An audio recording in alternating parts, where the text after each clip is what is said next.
Hey everyone, my name is Jim and I'm one of the writers researchers here at True Crime Grapple. First, I want to thank all of you for your continued support of Dan and the show.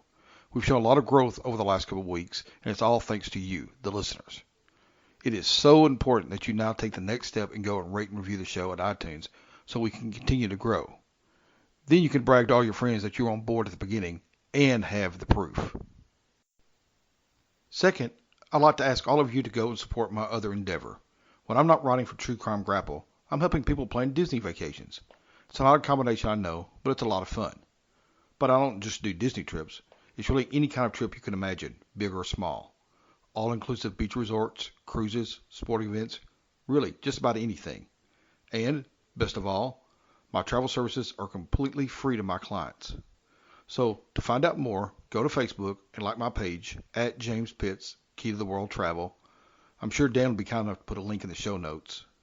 And if you're interested in the new Star Wars lands at Disneyland or Walt Disney World, or Disney Cruise, or just about any other trip, send me a message and let me know that you heard us here on True Crime Grapple.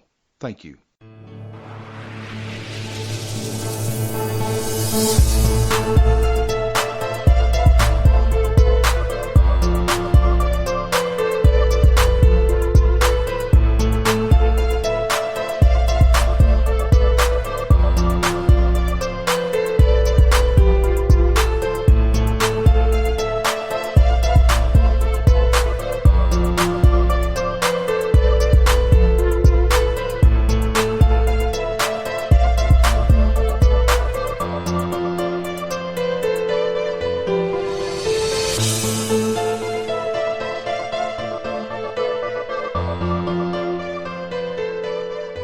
Hello grapplers and welcome to the True Crime Grapple Show. I'm your host Dan and this is episode 25. Wow, episode 25.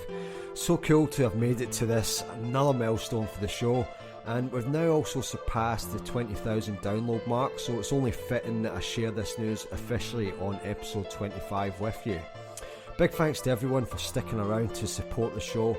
It really means a lot and it makes all the effort that goes into the show after a hard day's work all the worthwhile. Right, I put out a call and you've responded. Apple Podcast reviews. All of these fine folks took a couple of minutes to leave us a 5-star rating and left a nice review about the show.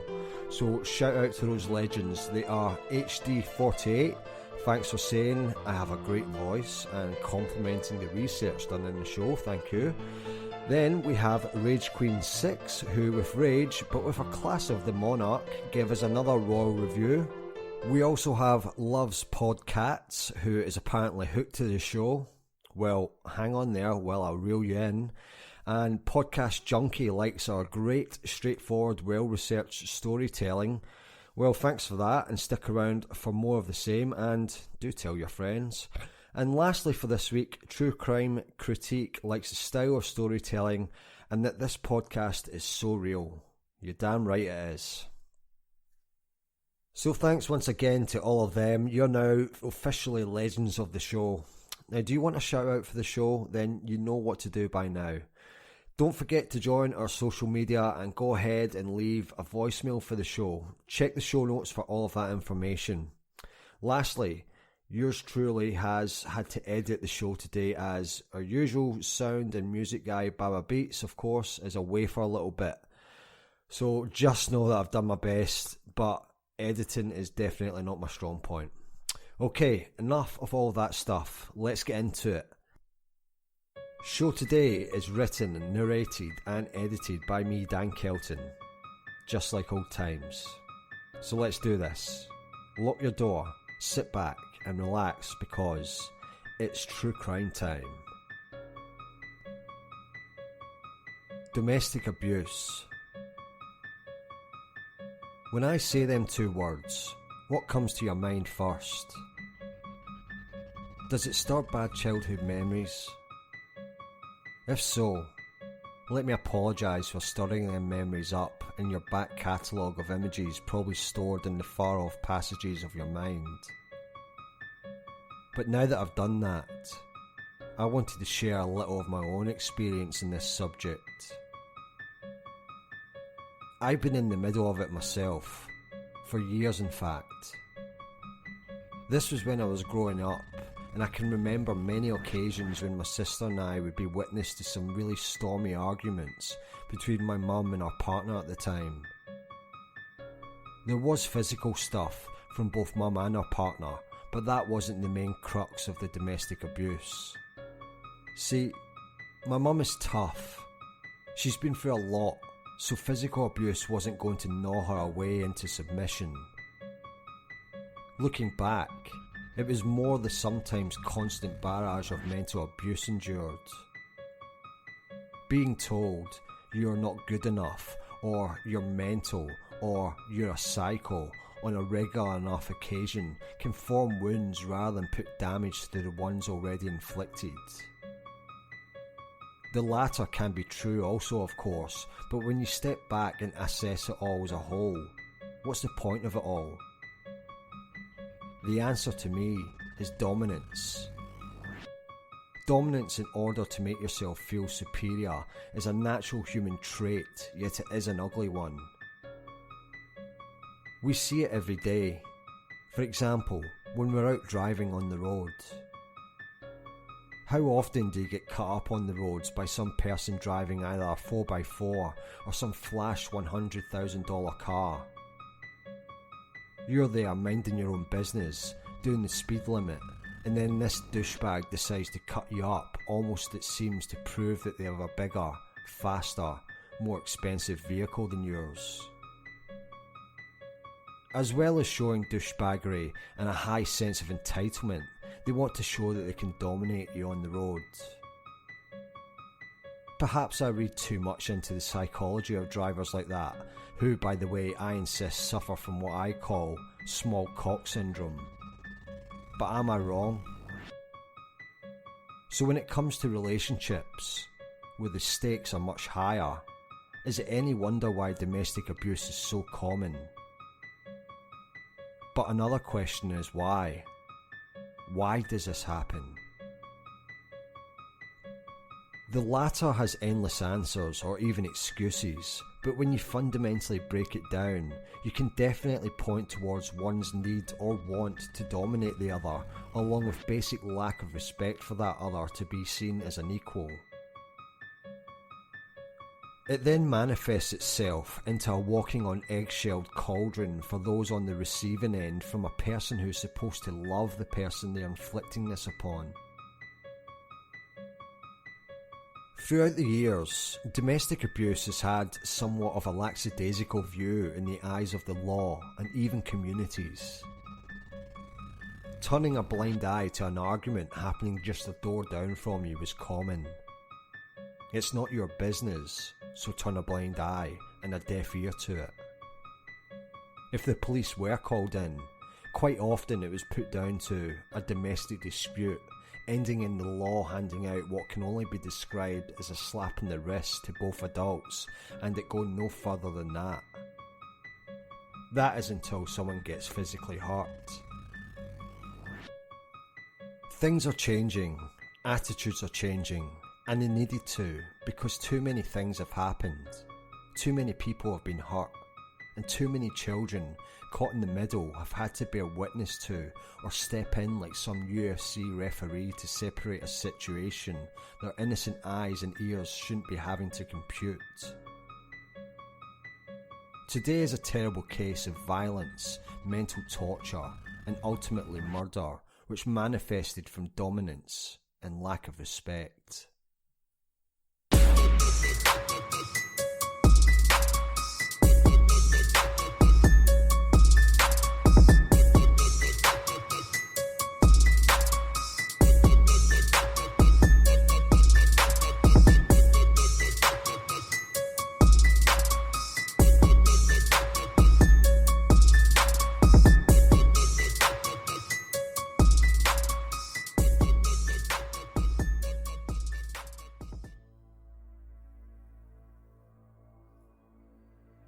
According to a 2011 census, Wakefield, a city in West Yorkshire in England, had a population of close to 100,000 people. Wakefield has quite the history attached to it. Flint, stone tools and then later bronze and iron implements have been discovered in the Wakefield area, showing evidence of activity since prehistoric times. The Brigantes, who were Celtic people, occupied this area and much of the north of England until the Romans came along in AD 43. The Anglos then took over, but the area had also seen occupation by the Vikings, who founded 12 hamlets around Wakefield. It is also the location of the Battle of Wakefield that occurred on December 30th, 1460, where Richard the Duke of York looked to dethrone King Henry VI of the House of Lancaster and his Queen Margaret of Anjou.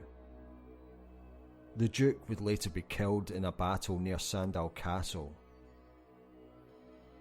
Wakefield went on to be a successful inland port for the wool and tanning trades in medieval times, and moving on to the start of the 19th century was still trading in wool but was also trading in grain. In sporting terms, Wakefield is a rugby league town where the Wakefield Trinity Cats play. It's one of the few places that the code of rugby has a stronghold in a soccer-mad country. In the final quarter of the 20th century, the economy suffered with the closure of the coal mines and other manufacturing industries, leading to high unemployment rates in the area, but that would swing back the way in the early 2000s. The hard-working community of the Wakefield area was to be shocked and stunned in early 2012 as a quite horrendous crime was committed against 2 young women.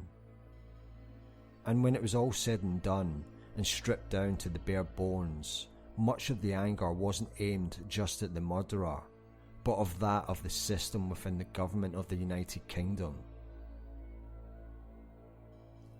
Sisters Kimberly and Elisa Frank were tight with each other. With just a year and a bit in age separating the two, with Elisa being the older, they learnt to look out for each other from the youngest of age. Very early on, when both girls were barely out of nappies, their father decided to up and leave the family home, leaving their mother Julie to have full care of the young girls.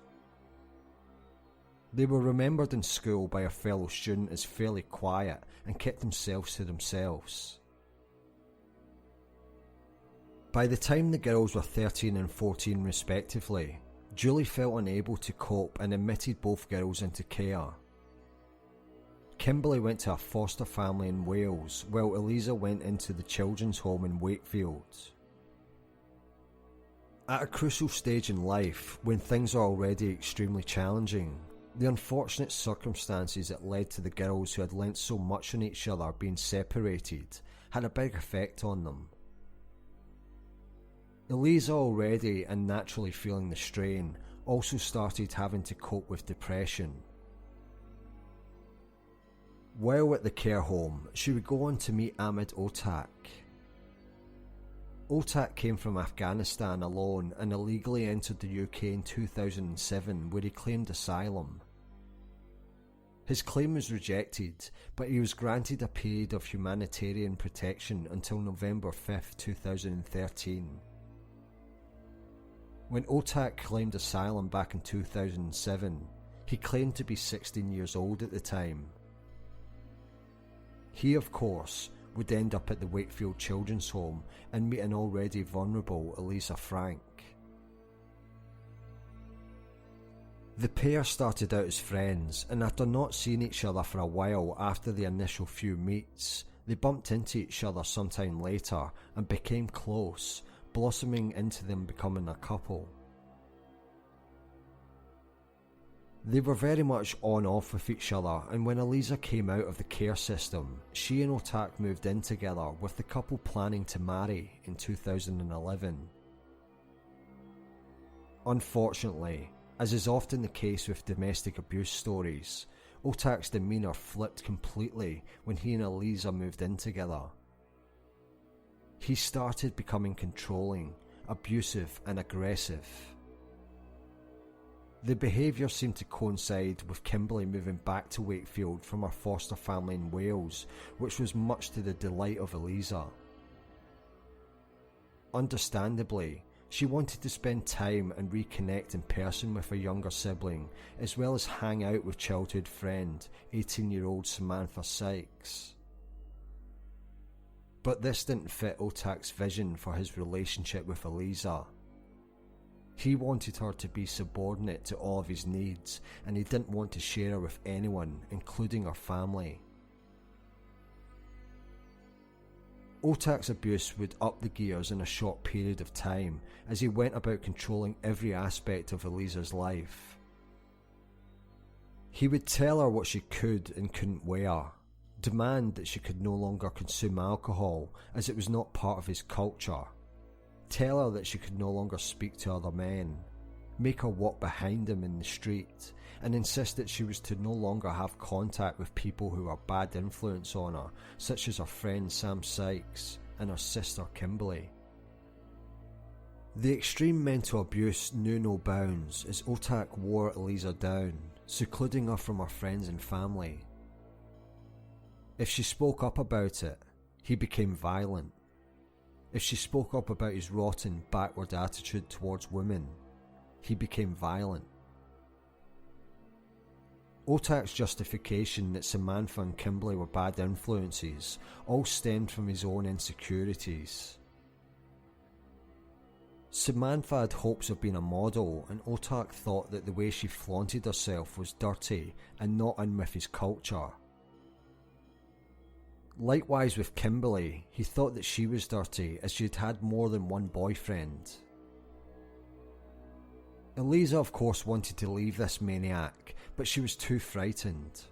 Frightened for herself, and frightened for the people close to her. Not only was she the daily victim of both physical and mental abuse, but she had to deal with her loved ones being the subject of death threats. If Otak even caught so much of a whiff that Elisa wanted to leave him, he would threaten to kill everyone close to her. Those people Otak were referring to had long since shown major concern for Elisa and her struggles to free herself from the grip of this evil monster.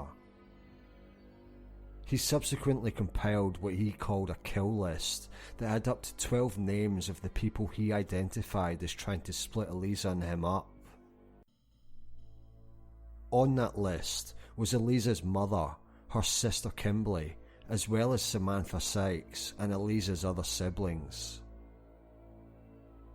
When Elisa would relent, Otak would tell her that by staying with him, she was saving lives. In what must have been nothing short of her own personal hell, Elisa seemed to be boxed in. Otak would continue to force his dominance on his young want-away partner, on one occasion holding a kitchen knife to her throat while forcing, no, raping Elisa, all while telling her that if she was to scream, he would sew her mouth shut. Feeling completely frightened to leave, Elisa didn't report Otak to the police, so her best friend Samantha Sykes took it upon herself to help her friend out, reporting Otak to both the United Kingdom Border Agency and the local police. Unfortunately, the complaints weren't taken seriously enough by either agency, and nothing was done about Otak, so the horrendous status quo remained.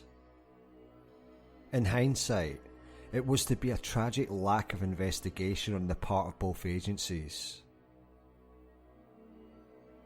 By September 2011, Elisa managed to find great strength and courage to leave Otak. His response? It was to threaten to throw acid in her face and to petrol bomb her mother's house. Elisa felt she had no choice but to go back to Otak, even though she feared immensely for her safety, and rightfully so. Ahmad Otak was a ticking time bomb that could go off at any time. She did, before going back, set up a safety code with her sister Kimberly, presumably something through a mobile phone, although I can't confirm that. By February 2012, Elisa again had had enough, and she again built up considerable strength to up and leave. She did so in a hurry, leaving all of her belongings at the place she had shared with Otak before informing him that she wasn't coming back and that the relationship was over. Perhaps if Elisa had been able to remove her things as she left, she could have gone about getting on with her life. But then again, probably not. Initially, Otak seemed to take the split well. At least that's the signals and demeanour he gave out to Elisa at first, but he was secretly stalking her. On March 9th, Otak met with both Elisa and Kimberly in Wakefield, where she asked him to bring her belongings from the place they shared to her sister's flat where she was now housed. Immediately after this, Otak went to a kitchenware shop where he purchased a carving knife for £7.99. He then rang Elisa, asking if she was going to take him back. She refused. Otak then made his way to Kimberly's flat with the knife hidden on him and the evilest intentions in his mind. Once Otak arrived at Kimberly's flat, he calmly knocked on the door and was let inside. He again asked if Elisa was going to take him back, to which she replied absolutely not.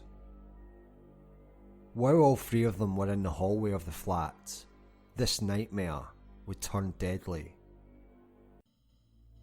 Otak took out the recently purchased knife and began brutally attacking an unsuspecting and helpless Kimberly Frank, and he didn't stop until he was sure she was dead. He then made a shocked and terrified Elisa sit down and with the knife to her throat made her call her best friend Samantha Sykes, asking her to come over. Otak then put the blame on Elisa, telling her that if she had gone back to him, Kimberly would still be alive. After calling Samantha a few more times to come over, Otak then bound her ankles and wrists together with some electrical flex, all while she feared for her life and at the same time felt helpless knowing what was waiting for her friend Samantha, and also all of this in sight of her sister Kimberly's body just a few feet away. Elisa had hoped that Samantha had picked up the fear in her voice, anything that might stand out, and have Samantha contact the police, but unfortunately she didn't. Not long after, being the best friend that she was, Samantha turned up at the flat to answer the calls of her friend. Almost immediately upon entering the flat, she was subjected to a frenzied knife attack by Otak as Elisa lay bound helpless.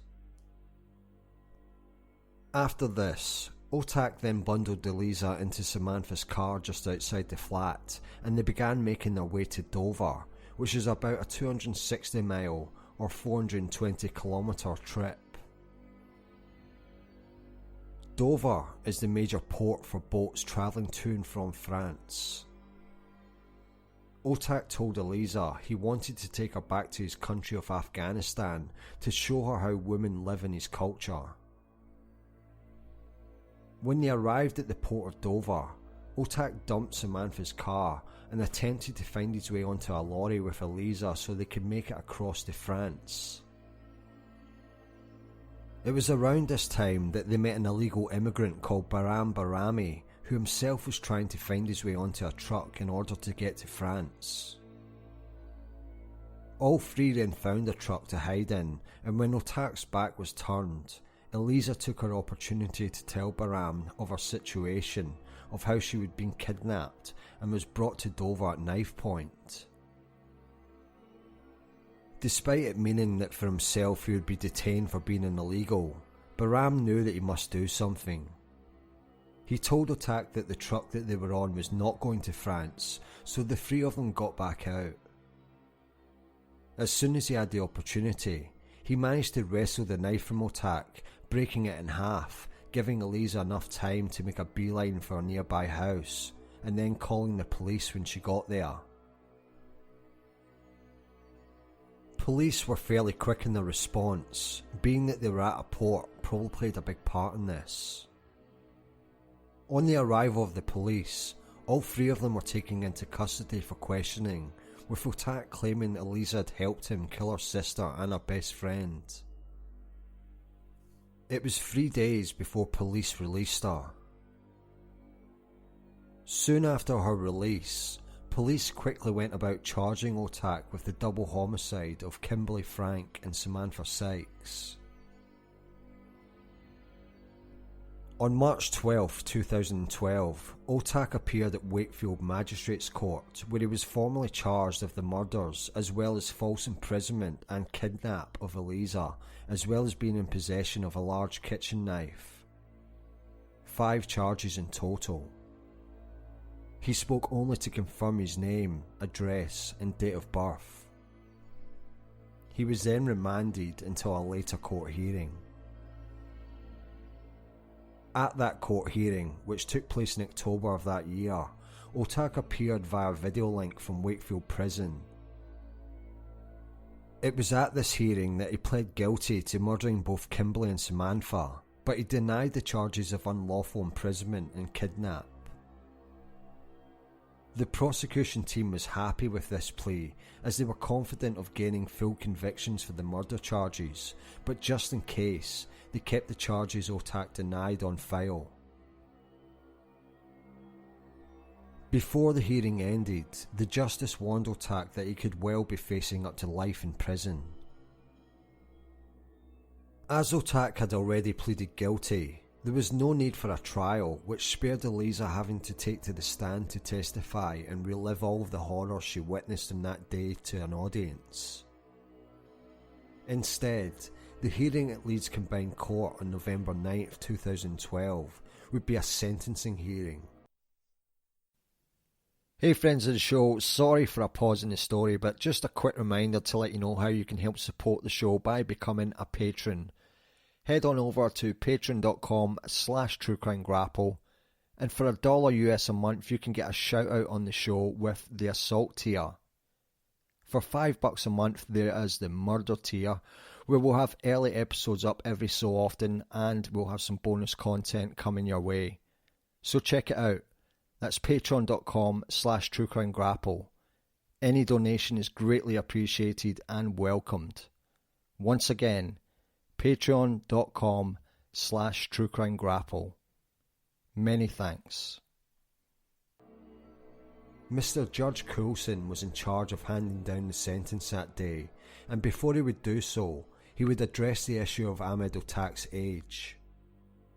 See, it was strongly suspected that Otak had lied about his age in order to gain sympathy from the authorities when he tried claiming asylum when he first came to the United Kingdom. If he had lied about his age to Border Force agents, saying he was younger than in fact he was, then when he committed his crimes he would of course have been older than the age he had given, thus meaning that this would have affected the sentence handed down to him by the justice. Justice Coulson would open his sentencing remarks saying, quote, "Before doing so, however, I need to make a finding as to your age. This is because if I conclude that you were over 21 at the time of the murders, the mandatory sentence is imprisonment for life. If you were less than 21, the mandatory sentence would be custody for life." He continued to say, quote, "Pursuant to Section 164 of the Powers of Criminal Court Sentencing Act 2000, I must determine your age as, quote, that which appears to the court to be, after considering any available evidence. I am in no reasonable doubt that you are over 21 now, and were over 21 at the time you committed these murders. There is a considerable amount of evidence which support these conclusions." Judge Coulson then went on to say that when Otak entered the UK as an illegal, he gave his date of birth as June 1st, 1991, meaning that at the time he was in the sentencing court, he was 21 years old. This also meant that he was around the age of 20 years and 9 months at the time he murdered Kimberly Frank and Samantha Sykes. If this was in fact true, then Otak would be custody for life as opposed to imprisonment for life. In the England and Wales justice system, life imprisonment is only applicable to defendants aged 21 years and over. Defendants aged between 18 to 20 get custody for life, and those aged under 18 are held at Her Majesty's pleasure, or until the Home Office deems fit for their release. A similar case to this can be referred to in our James Bulger two-parter in episodes 9 and 10 when referring to the sentences of killers Robert Thompson and John Venables. To come to the conclusion of Otak's real age, the Justice took into account testimonies from Elisa Frank to times when Otak boasted in front of her and her sister Kimberly that he had in fact lied to British authorities about his age upon entering the UK illegally. This, coupled with further evidence from an X-ray expert by the name of Lucina Hackman, concluded in her words that, quote, "It is highly likely that this individual is over 21 years of age today, and she finds that there is a very strong probability that he was over the age of 22 in April of 2012. An expert dentist by the name of Philip Marsden was brought in to conduct a dental radiograph, and his conclusion was that Otak was at least 20 years old, but maybe many years older. Justice Coulson then concluded with the above evidence that Otak was at least 22 years old at the time of sentencing, therefore making him 21 at the time of the murders, meaning he would be eligible for a life imprisonment term. With that crucial ruling out of the way, Justice Coulson then went into details about how Otak came into the UK illegally, abused the system by lying, and in the process claiming humanitarian protection, but ultimately proving himself to be far from human. After going through the lead up to the horrendous acts Otak committed, the actual brutal details of what really happened, the injuries inflicted on both Kimberly and Samantha, were finally revealed. They proved without a shadow of doubt just what a monster Otak was. Kimberly was stabbed and slashed in a frenzied attack, sustaining horrible injuries that caused her demise. She took 15 incised wounds, which were mainly stab wounds. She suffered internal and fatal wounds to her lung, her heart, spleen, liver and kidney. The most serious wound was a massive stab wound to her neck, which severed her jugular vessels and left carotid artery. The wound was delivered with such force that it damaged the spine. After he killed Kimberly, he stood over her slain body, laughed, then licked the blood-stained blade and spat on her, all while her sister Elisa sat frozen in total fear. Worse was to come for Samantha. When she arrived at the flat, having no idea what was awaiting her, she was subject to a more manic attack. She sustained 32 incised wounds, many of them stab wounds, some caused by a slashing motion. 2 wounds to the chest penetrated her lung, heart, liver and spleen. Otak used such force that a rib was split. He then slit her throat. These details of what were without doubt barbaric acts show that Otak was indeed nothing more than a monster. Perhaps the most damning aspect of his crimes was that his attack from Kimberly through to Samantha didn't subside as you might expect, but in fact got much worse, indicating that his hatred was more towards Samantha. That being said, when Justice Coulson went on to sentencing Otak, he did so in breaking down all aspects he was privy to. Otak in theory could indeed receive a 40-year sentence. but would he? Justice Coulson determined that the starting sentencing point for Otak should be 30 years, but then he would mitigate all other factors involved in the events after this number. Considering the amount of premeditation involved along with the weapon of choice and the excessive force used in both victims, as well as the spitting on Kimberly Frank after she had been murdered in what Justice Coulson called an act of bestiality, there was a couple of other major factors included to make up the final sentencing for Otak. The fact that Otak made Elisa under duress lure Samantha to the flat ultimately to be killed was also a factor. Finally, there was the psychological effect that the events had had on Elisa Frank. Coulson stated these factors were indeed enough to take the 30-year term to the 40-year term, but he then factored in the psychiatric evaluation of Dr. Puri and the possibility of depression and adjustment of being in the UK. These could not be taken wholly seriously by Coulson in sentencing because of Otak's proven history of lying, and Dr. Puri backed this up by reporting that any mental disorder that he may have had did not affect his criminal culpability. Justice Coulson then stated that whilst Dr. Puri's evidence might justify a modest reduction in the minimum term, it is not a significant mitigating factor. He then went on to say that Otak was, quote, an inadequate man with controlling and violent tendencies who out of childish jealousy and vicious spite murdered 2 innocent women in cold blood. I consider that your mental disorder cannot justify a reduction of more than 2 years from the 40 years previously noted.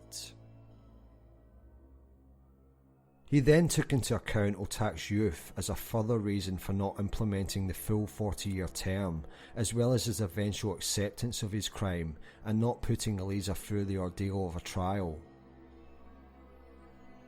With time already served, he handed down a total sentence of 33 years and 124 days minimum before Ahmad Otak could even be considered for parole. To quote Justice Coulson, to put it another way, so that you and everyone else in the court understands the effect of this sentence, you will not even be considered for release until the year 2046. In early February 2013, Elisa was in court again, this time to see a man by the name of Stephen Harriott stand in the dock. Harriott was a friend of Ahmad Otak's and stood accused of helping Otak after he had killed Kimberly and Samantha. The court heard how Otak approached Harriott for help, and Harriott did so by giving Otak money, food, clothing, and even bought him a sat navigation system to find his way to Dover with. The court believed while Harriott knew that Otak had done something wrong and that this was the reason for his fleeing, they also didn't believe that Harriott knew anything of the actual extent of Otak's crimes. The 57-year-old still received a 2-year sentence though. About a year or so after her sister and best friend were slain, Elisa spoke out for the first time to a national newspaper, the Daily Mirror. In this piece, she told the Mirror reporter how not a day goes by that she doesn't think about Kimberly and Samantha. She talks about being so traumatised that she can't go out alone for fear of her own safety, and that she still has flashbacks of the images of her sister and best friend lying on the ground covered in blood and gasping for breath. She bravely opened up on the suicide attempt that left her sectioned under the Mental Health Act, but that she had come out fighting, saying, quote, "Every day I wish she had taken my life instead of theirs, and I'll never forgive myself for bringing him into their lives. The only thing that stops me from killing myself now is that I can't allow him to get 3 out of 3. In June 2013, a serious case review into the murder of 17-year-old Kimberly Frank has found agencies, quote, missed opportunities to protect the Wakefield girl. The review noted that despite there being chances missed to assess the risks posed by our killer, there was also a number of good practices that were identified. Officials said changes to the delivery of services to young people and care leavers have already been made, and a detailed action plan had been developed. The review found there was evidence of good practice from some professionals who were persistent in attempting to support and guide Kimberly. It concluded, quote, Kimberly experienced and remained vulnerable to abuse as a result of sexual exploitation. However, her death is not as a direct consequence of this particular vulnerability, but as a result of her connection with the abusive relationship between Otak and her sister. There were missed opportunities to work with Otak and Lisa to address their violent relationship. End quote. It seems like a big cop-out has occurred here, because as previously stated earlier in the story, Otak had been reported by Samantha Sykes to both police and border forces, and yet no action was taken. This review comes unfortunately far too late, and arguably would never have needed to take place had Samantha Sykes' alarms been taken seriously and swiftly. That being said, perhaps the childcare system, police and border agencies need to have better communications between themselves, because that seems to have been a major mishap in this tragic story. In January 2015, Elisa released a book she penned in memory of her sister and best friend. The book, Borderline Diaries, gives her own account of all that happened to her and the victims at the hand of the monster Ahmad Otak. Borderline Diaries was a way to help Elisa move on in the best way she can. No doubt she'll never get over what has happened to her. I mean, how can you ever get over that? The memories will always remain, but as time goes on, we can only hope that it heals the scars somewhat. Since the release of her book, Elisa and her partner James have had a gorgeous baby girl named Aurora. In a 2016 interview for Closer Online, conducted by Julie McCaffrey and Miranda Knox, Elisa stated that she's looking forward to the future. Quote, losing my sister and best friend almost destroyed me. I felt so guilty that I survived, and shortly after, I spent 3 months in a psychiatric hospital. At the time, I wished I'd died too. I didn't feel my life was worth living. But James makes me feel safe and loved, and Aurora has turned my life around. I feel overwhelmed with love, and for the first time, I'm thinking about my future. Relationships are about respect. Respect for boundaries, feelings, and each other as people. John Lennon once famously said, "All you need is love." But people that try to dominate their partner with mental and physical abuse will always argue that they love their partner, so much so that on some occasions, if they can't have them, then no one can. So what's missing? It's the respect factor. All you need is love and respect.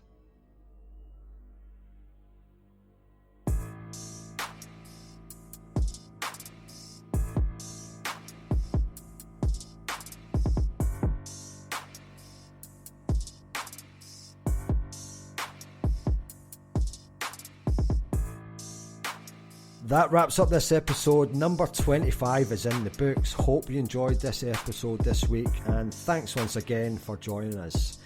Till next time, I've been your host Dan, and stay safe out there. Respect.